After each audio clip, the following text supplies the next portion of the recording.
Good morning and namaste. This is Professor Hitesh Savlani, and today we all are here for the Companies Act 2013 presentation. आप सबको पता है क्योंकि companies act 2013 जिसका foundation में 50 to 20% chunk आता है और 20 to 30% हमारा सीए इंटर में आता है। इसकी रेलेवेंसी खैर क्लास 11 से शुरू हो जाती है, back to the theory. 12th में फिर इसके कैलकुलेटिंग पार्ट आते हैं जिसमें हम इसका कंपनीज एक्ट और इससे रिलेटेड जर्नल एंट्रीज हम लोग पास करते हैं। फिर फाउंडेशन और इंटर। तो कंपनीज एक्ट का जो हमारा नाता है वो बहुत पुराना है। आइए समझते हैं इस कंपनीज एक्ट में हमें क्या क्या कवर करना है। Coming back to the first, हम लोग यहाँ पर क्या बात करेंगे, company form of business organization की हम आपसे यहाँ पर बात करेंगे। क्योंकि आपको भी पता है business organization, there are 5 mainly concerns of the business organization: sole proprietorship, partnership, HUF, cooperative organization, and the last and the best one is company form of business organization. इसके बाद जो आपसे बात करने वाले that consist of corporate veil theory, जिसमें हम लोग देखते हैं सेपरेट लीगल एंटिटी वाला कॉन्सेप्ट और कि हम कॉर्पोरेट विल को किन किन केसेस में लिफ्ट कर सकते हैं, अदरवाइज इसका मिसयूज भी बहुत सारे केसेस में देखा गया है। Next, the classes of companies under the companies act. बहुत सारी क्लासेस होती हैं, back to the starting from private and public company, फिर उसके बाद OPC, unlimited, limited by shares, limited by guarantee, holding, subsidiary, associate company, even the dormant company also यहाँ पर वो आती है। इसके बाद और हम बात करते हैं रजिस्ट्रेशन ऑफ कंपनी। यहाँ पर जो हम मेनली कंसर्न्स आपसे बात करेंगे दैट इज स्कोर्स। हम यहाँ पे स्कोर्स की बात करेंगे, एक ऐसा सिंगल प्लेटफॉर्म जहां पर आपको सारी आपकी रिलेटेड क्वेरीज और रजिस्ट्रेशन से लेकर आपके आगे की प्रोसेस आप ऑनलाइन फाइल कर सकते हैं। इसके बाद एमओए और एओए। इस एमओए और एओए ये तो even charter of the company consider होते हैं। एमओए को हम लोग डॉक्ट्रिन ऑफ आउटडोर मैनेजमेंट, जो बाहर के पर्सन के लिए, even for the creditors, suppliers, government, investors, इनके लिए रूल्स रेगुलेशन बनाती है। और एओए हमारे इनसाइडर्स के लिए बनाती है। इनसाइडर में दो ही हैं, एम्प्लॉइज एंड मैनेजमेंट, जिसको डॉक्ट्रिन ऑफ आउटडोर और डॉक्ट्रिन ऑफ इंडोर मैनेजमेंट कहते हैं। तो आइए शुरुआत करते हैं आपकी कंपनीज एक्ट 2013 से। सबसे पहले अगर मैं बात करता हूं, क्योंकि इसका मेनली कंसर्न सीए में देखा गया है, तो हमारी जो ट्रिक है वो है सीए। सो ये क्या बात करता है, the companies act 2013 enacted to consolidate and amend the law. सारे एक्ट को कंसोलिडेट कर देना और टाइम टू टाइम इसमें अमेंडमेंट्स लाते रहना। The law relating to the Companies Act 2013 was preceded by the Companies Act 1956। बहुत सारे लोगों को 1956 वाला ईयर याद नहीं होता, तो हमारे यहाँ इंदौर में बहुत अच्छी जगह है जिसको हम छप्पन कहते हैं, जहाँ पर एक समय पे 56 दुकानें हुआ करती थी, आज तो बहुत ज़्यादा है, जो मेनली फूड और फूड रिलेटेड जितने भी कंसर्न हैं उनसे हैं।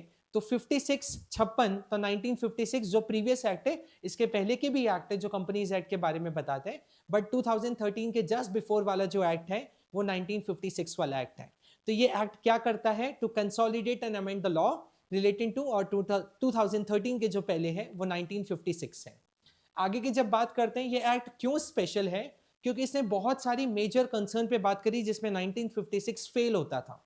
इसने सबसे पहले और सबसे इंपॉर्टेंट कॉन्सेप्ट पे बात करी, which is one of the prominent concept of companies act 2013, that is corporate governance. इसने minority share holder, class action suit. अगर मैं माइनॉरिटी की बात करता हूं, so will talk about the section 236। अगर मैं क्लास एक्शन सूट की बात करता हूं, so will talk about the section 245 and 246। तो यहां पर इनने बात करी, इवन माइनॉरिटी के लिए बात करी, class action suit, whistle blower के लिए भी बात करी। ऐसे एम्प्लॉई जो विसल ब्लोवर हैं, कुछ भी अगर कंपनी में प्रॉब्लम होती है, तो जैसे सीटी बजा के कोई अलर्ट के लिए आपको किया जाता है कि कहीं पे अलर्ट है या कहीं पे प्रॉब्लम है, वैसे ही विसल ब्लोवर्स होते हैं। तो इनके लिए, इन चारों कंसर्न के लिए बात, और भी बहुत बातें हैं, बट मेनली कंसर्न पे देखा जाए तो ये चार चीजें हैं जो कंपनीज एक्ट 2013 को बहुत स्पेशल बनाते हैं। इसके बाद और आगे बढ़ते हैं, applicability of the companies act 2013, ये कहां कहां पे एप्लीकेबल होगा। पहले हम एक शॉर्ट में देखेंगे, फिर इसकी ट्रिक बताएंगे। अगर companies act 2013 companies incorporated under this act और under any previous company law, जो 2013 में है उस पर तो एप्लीकेबल है ही, साथ साथ जो प्रीवियस हैं, whether we talk about the 1956 और उसके पहले के, तो वहां पर भी एप्लीकेबल है। उसके बाद ये जो है वो इंश्योरेंस कंपनी केस पे भी है, बट इंश्योरेंस कंपनी का अपना सेपरेट स्पेशल एक्ट है जिसके लिए हम बात करते हैं इंश्योरेंस एक्ट 1938 और IRDA, that is insurance regulatory development authority act 1999। अगर कहीं पर ना इंश्योरेंस एक्ट और कंपनीज एक्ट कॉन्ट्राडिक्ट करेंगे, वहां पे जो उसका स्पेशल एक्ट होगा वो प्रीसीड कर जाएगा कंपनीज एक्ट से। इसलिए यहाँ पर बहुत अच्छे से लिखा गया है, except whether the provisions of the said act are inconsistent with the provisions of insurance act और IRDA एक्ट। तो पहला हुआ कंपनीज एक्ट, जो कंपनीज 2013 या उसके प्रीवियस लॉ में रजिस्टर्ड है। सेकंड हमने जो बात करी वो करी इंश्योरेंस वाले पर। अब हम थर्ड जो बात करते हैं वो बैंकिंग पे बात करते हैं।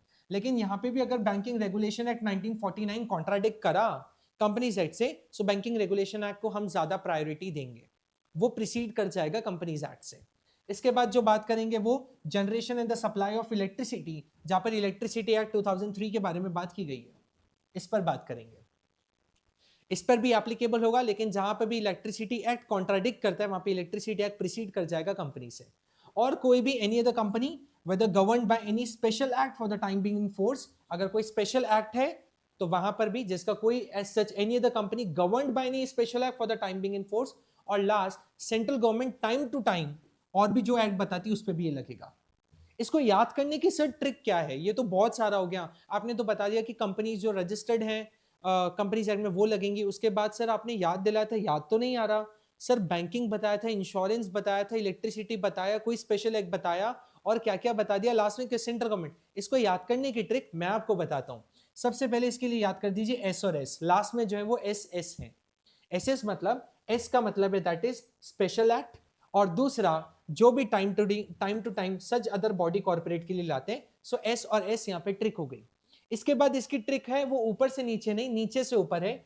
इसकी ट्रिक है E B I and C. Sir, what do you mean by EBIC? That is electron, beam, insurable and conductor current. First क्या बोला?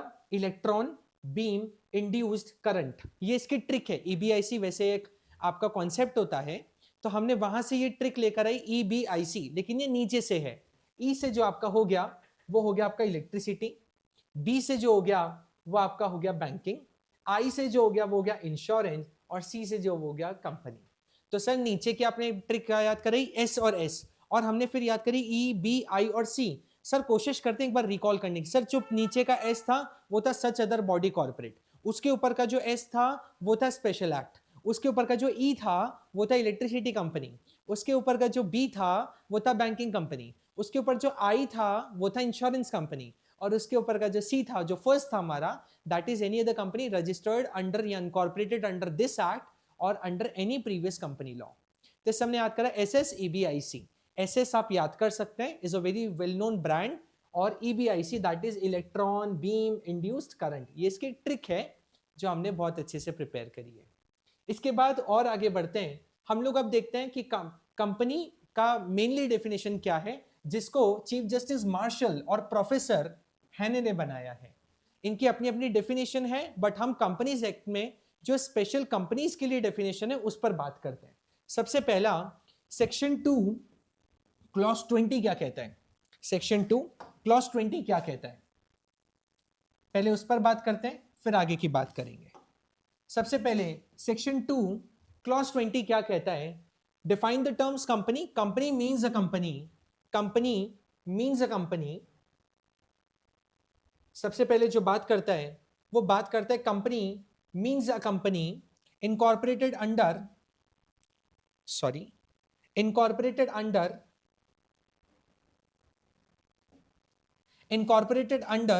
जो कंपनीज एक्ट 2013 के अंदर है। Company means a company incorporated under this act और under any previous company law.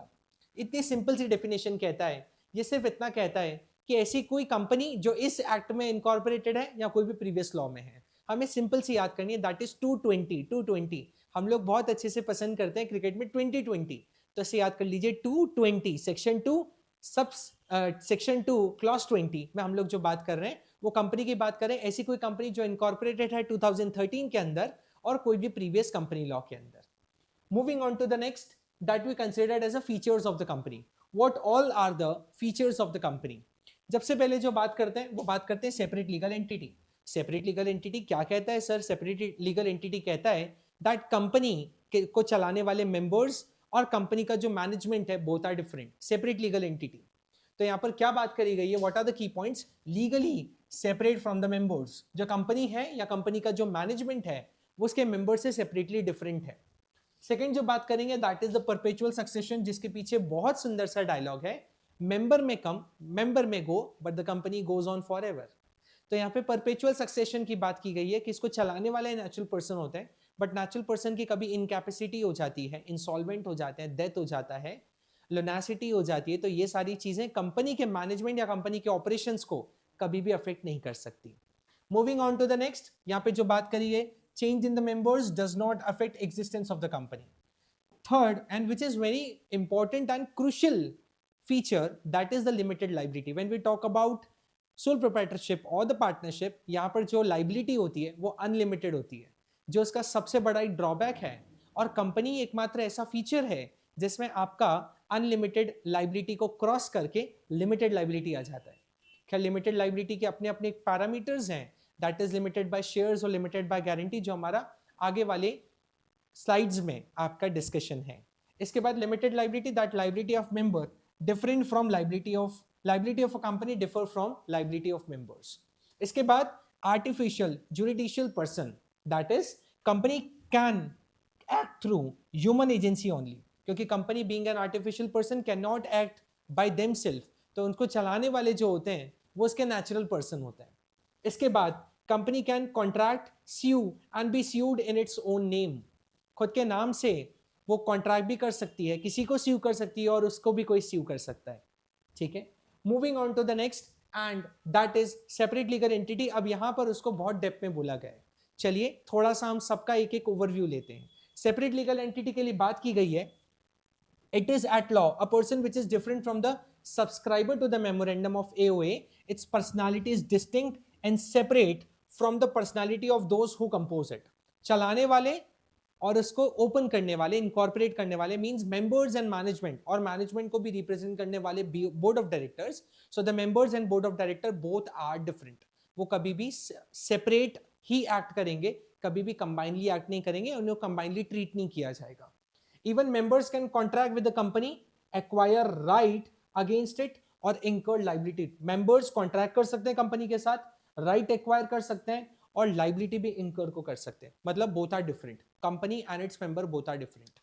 moving on to the next, and that is यहाँ पर जो हम बात करेंगे वो मैकोरा की करेंगे। तो कहानी इस प्रकार से शुरू होती है, मैकोरा being an board of director और being an owner of the company, जो एक टिम्बर मेकिंग कंपनी है, और टिम्बर मेकिंग कंपनी में उसने सारे राइट लिए थे एक्सेप्ट वन। उसने अपने सारे टिम्बर को इंश्योर्ड भी करवा दिया था और बाय किसी रीजन से उसके सारे टिम्बर को आग लग गई। उसने इंश्योरेंस कंपनी को बोला कि मुझे लॉस हो गया, मैंने इंश्योरेंस करवाया है। कंपनी ने मना करा, कंपनी ने कहा कि इंश्योरेंस आपने नहीं, इंश्योरेंस कंपनी ने कराया और कोई भी मेंबर कंपनी के बिहाफ पर कभी भी इंश्योरेंस या कहीं पे भी केस नहीं कर सकता। इसी केस को लेकर ये बहुत लैंडमार्क जजमेंट रहा, that is Macora versus Nathan Assurance Company Limited 1925। Macora was the holder of nearly all except one of the shares of the timber company. He was also a major creditor of the company and insured the company timbers in its own name। उन्होंने सारे timber को insured करा दिया था अपने नाम से, and the timber was lost in a fire and claimed insurance compensation। The insurance company was not liable to him as no shareholder has any right to any item of property owned by the company। कोई भी company के behalf पे नहीं कर सकता। ये बहुत landmark judgment रहा सेपरेट लीगल एंटिटी का, सबसे landmark judgment, Macaura versus Northern assurance company limited 1925। Moving on to the next, and the next is perpetual succession. यहाँ पर तो एक डायलॉग की शुरुआत की गई थी, दैट इज मेंबर में डाई और change but the company goes on till it is wound up on the ground specified by the act. और इवन कहा भी जाता है कि जो कंपनी है वो जन्म भी लॉ के द्वारा लेती है और उसका जो खत्म होता है, जब हम उसको वाइंड अप करते हैं तो वो भी लॉ के द्वारा होता है। तो ऐसे take birth and even the death in the law, in the eyes of law. Moving on to the next, इसमें एक एग्जाम्पल दिया गया है कि कई ऐसी कंपनी है जो पिछले 100 साल से काम कर रही हैं, और बहुत सारी, इवन हमने अभी देखा भी रिसेंटली रतन टाटा जी के इसमें देखा कि ऐसी कंपनी जो बहुत समय से चल रही है, not even the 100 years but बहुत समय से, इवन 4th जनरेशन जो थी वो चला रही थी। इसके में जो एग्जाम्पल लिया गया है कि एक कंपनी के जो सारे मेंबर्स हैं वो एक ही एयरक्राफ्ट में थे और किसी रीजन से एयरक्राफ्ट क्रैश हो गया और उनकी ऑन स्पॉट डेथ हो गई, फिर भी कंपनी के एग्जिस्टेंस या वर्किंग को कुछ भी फर्क नहीं पड़ा। ठीक है, there was a company which has 7 members and all of them died in an aircraft, despite this the company still exist unlike partnership form of business. ठीक है, तो इस तरीके से हम देखते हैं कि कभी भी किसी की मेंबर की डेथ, लुनासिटी, इनकैपेसिटी, इंसॉल्वेंसी से किसी के भी एग्जिस्टेंस को फर्क नहीं पड़ता। Moving on to the next, that is limited liability, जो मैंने इसका बताया था सबसे इंपॉर्टेंट और क्रूशियल फीचर है लिमिटेड लाइबिलिटी, क्योंकि when we talk about the sole proprietorship and partnership, वहां पे कंपनी इवन अगर आपकी बिजनेस असेट सफिशिएंट नहीं हो पाई तो आपकी पर्सनल लाइबिलिटी भी क्लेम, मतलब आपका घर, गाड़ी, बंगला सब कुछ चला जाएगा। Even Shivaji the boss movie में याद आता है जब उसका सब कुछ चला जाता है और वो अपने गांव जा रहा होता है तो उनको इनकम टैक्स ऑफिसर रोकते हैं और कहते हैं कि आपकी जो रोलेक्स वॉच है वो भी हमारे डिमांड में है, तो वो रोलेक्स वॉच उतारता है और दे देता है। इवन कहा गया है कि अगर आपकी बिजनेस असेट सफिशिएंट नहीं हो पाई बिजनेस की लाइबिलिटीज के लिए तो फिर आपकी पर्सनल असेट भी क्लेम हो जाएंगी। सो ये लिमिटेड लाइबिलिटी में कहा जाता है, in the case of limited liability the debt of the company in totality do not become the debt of the share holder, क्योंकि both are different, both are separate, हर एक ने अपने अपने पॉइंट ऑफ व्यू से उसको क्या किया है, कॉन्ट्रैक्ट किया है। Moving on to the next, in the case of company limited by guarantee, हाँ अगर कोई कंपनी में जो लिमिटेड बाय गारंटी की तरह इनकॉर्पोरेट हुई है तो फिर हमने जो बात करी है वो गारंटी की करी है, तो जितना आपने गारंटी दी है उतना आपको वाइंड अप के प्रोसेस में देना पड़ेगा। और आगे बात करते हैं आर्टिफिशियल लीगल पर्सन, क्योंकि आपको भी पता है being an artificial person company कभी भी अपने से काम नहीं कर सकती, उसको चलाने वाले नेचुरल पर्सन होते हैं। Even company can contract, sue और be sued in its own name. तो यहाँ पर जो है वो हमने बात करी है कंपनी क्या क्या कर सकती है, can own property, have banking account, raise loans, incurred liability and enter into contract. Company सब कुछ कर सकती है। इवन मैं कहता हूँ कंपनी एक बिजनेस मॉडल है और उस बिजनेस मॉडल को चलाने वाले नेचुरल पर्सन है। एक आर्टिफिशियल पर्सन, जैसे recently we are talking about the artificial intelligence, तो आर्टिफिशियल इंटेलिजेंस जो है उसको चलाने वाला एक ह्यूमन इंटेलिजेंस जरूर है।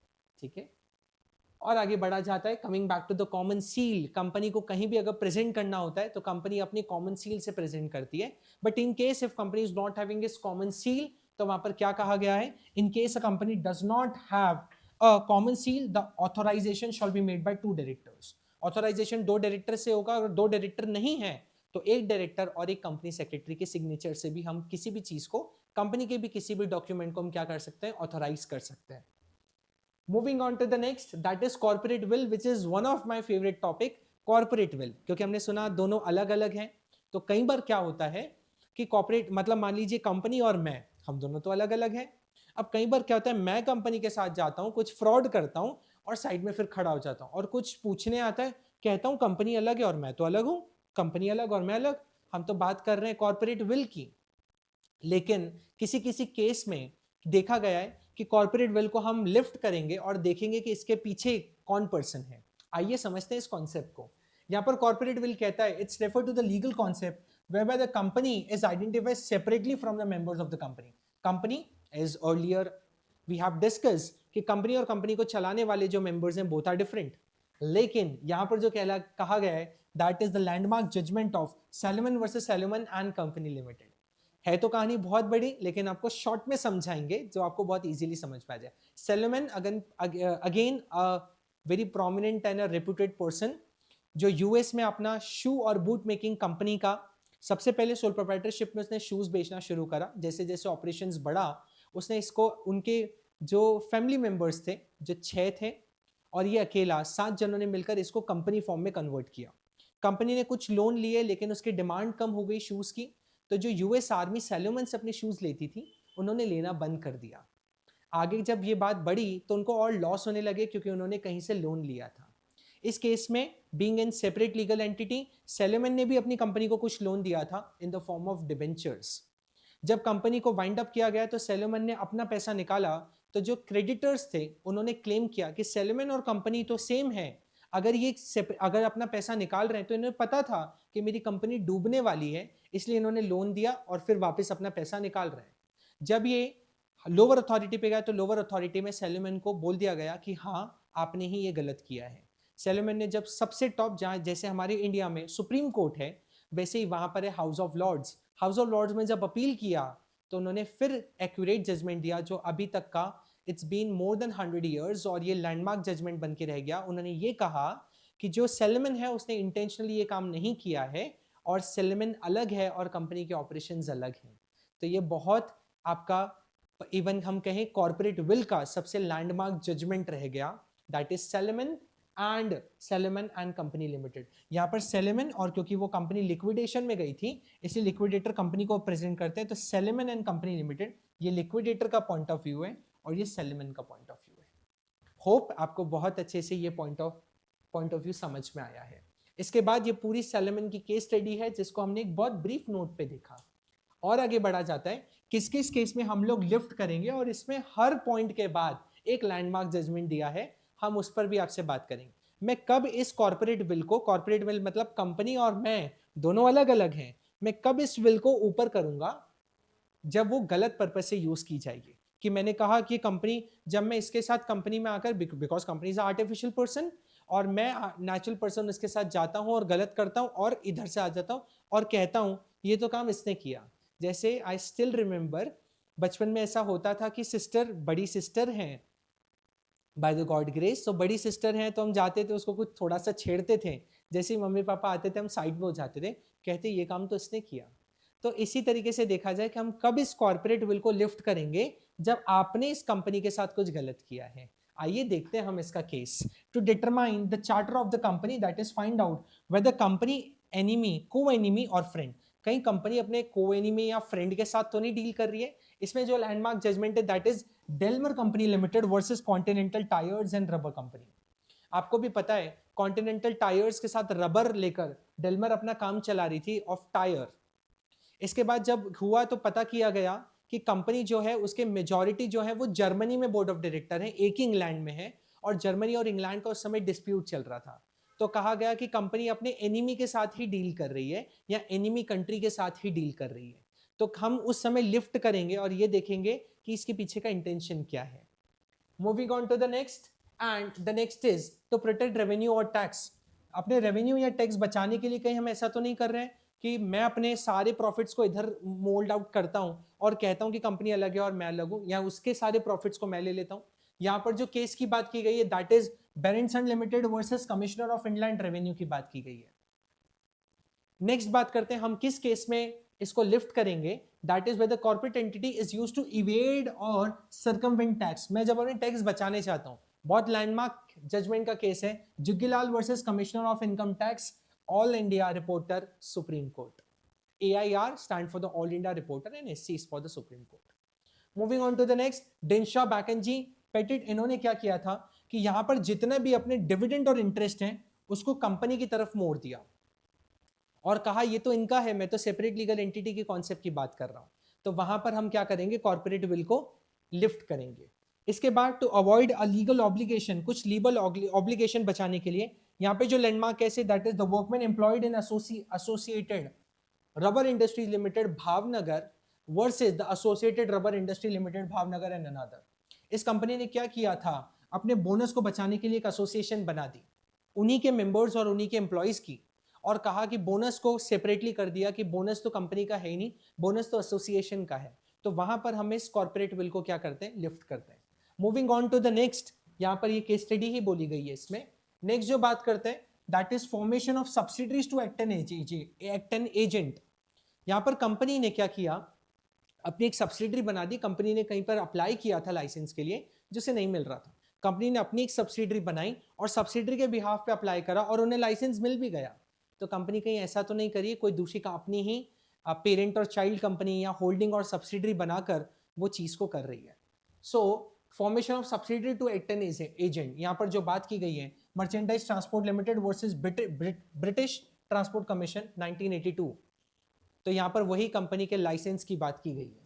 इसके बाद नेक्स्ट जो आता है, कंपनी फॉर्म फ्रॉम फ्रॉड और इम्प्रॉपर कंडक्ट और टू डिफीट द लॉ। यहाँ पर जो बात की गई है Gilford motor company versus Horne की। तो कंपनी देखा गया कि कंपनी कब हम इस केस में लिफ्ट करेंगे, जिस केस में हमें पता है कि हम किसी किसी केस में फ्रॉड या हमारा जो मोटिव है वो सही नहीं है, जिसको हम मेंस रिया कहते हैं, that is the bad intention. Bad intention से तो हमने ये कहीं कॉर्पोरेट विल को यूज नहीं कर रहे, करते हैं फ्रॉड और कहते हैं कि मैं तो अलग हूं और कंपनी अलग है, उस केस में कंपनी ने और कोर्ट ने कहा है कि हम कॉर्पोरेट विल को क्या करेंगे, लिफ्ट करेंगे। इसके बाद कुछ क्लासेस की बात कर लेते हैं। What all are the classes of the companies act. हम लोग यहाँ पर आज के इसमें 3 क्लासेस की बात करेंगे। The first one is that is classes of the companies act. The first one is the company limited bye share. ये सेक्शन 2 और 22 आपसे पूछा जाता है कंपनीज को कौन से सेक्शन में बोला गया था, तो मैंने 220 आपको बताया था। सेक्शन 2 क्लॉज 20 के अंदर कंपनी की डेफिनेशन दी गई है। यहां पर जो बात की गई है वो किसकी, कंपनी लिमिटेड बाय शेयर्स। ऐसी कंपनी जो लिमिटेड बाय शेयर्स की है, कौन कौन से, जैसे मान लीजिए एक एग्जांपल, जो 10 रुपीज का एक शेयर है, out of that I paid for the 7, now only 3 rupees are remaining that are uncalled और अनपेड। तो वो 3 रुपए का क्या होगा, 3 रुपए का हम क्या करेंगे, हमारी सेव लाइबिलिटी कितनी है, 3 रुपए तक की है। Next, company limited by guarantee. मान लीजिए मैंने इनकॉर्पोरेशन के समय ये 221 की बात की गई है, यहां पर जो बात की गई है, मान लीजिए मैंने कंपनी को 1 लाख रुपीस की गारंटी दी थी और कहा था जब कंपनी में कोई वाइंड अप हो जाएगा, कुछ हो जाएगा, मैं 1 लाख तक के लिए लाइबल हूं। So company limited by guarantee, ये गारंटी की बात करती है। And the last but not the least, that is unlisted company और unlimited, sorry, that is unlimited company. That is unlimited company जिसकी कोई लाइबिलिटी नहीं है, जिसकी अनलिमिटेड है। इवन हम ये कह सकते हैं कि इसमें आपकी पर्सनल एसेट भी क्लेम हो सकती है। ये बताई गई है आपकी 292 में, सेक्शन 2 क्लॉज 92। होप आपको इंट्रोडक्शन और कंपनी के features along with the landmark judgement आपको बहुत अच्छे से समझ में आए होंगे। Thank you so much.